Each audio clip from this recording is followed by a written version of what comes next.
This year isn't as close to the record books as we may think. The Texas Secretary of State's website shows voter turnout dating back to 1970. For presidential races, top one, 1992, 73%.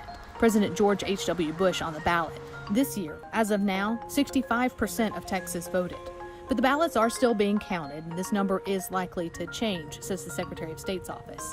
On to red versus blue. The last time Texas voted for a Democratic president was in 1976, but 1992 and 1996 came within a few 100,000. While Texas still leaned Republican, it didn't beat out the rest of the nation, who went with Democratic presidents. This year, we have a lot of focus on absentee ballots. Those mail-in and drop-off ones, more continue to come in across the state.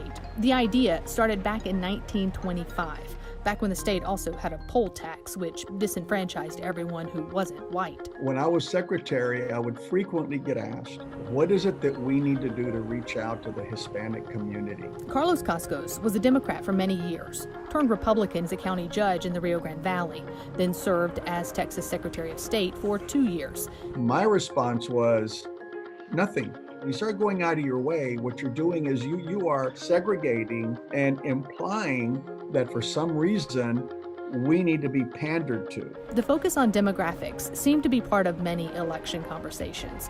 Pew Research Organization shows those who are white had a 62% share of eligible voters in 2010. It dropped to 51% in 2018. Hispanic eligible voters went from 22% to 30% in 2018. Cascos lives in Cameron County, which is 90% Hispanic. Different parts of the state and the nation define Democrats and Republicans a little bit differently. And none of us in the Valley want to believe that the Democrat here is the Nancy Pelosi's of the world. None of us here want to believe that the Republicans are the Mitch McConnells of the world.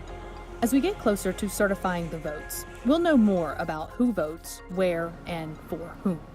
I'm Erica Proffer.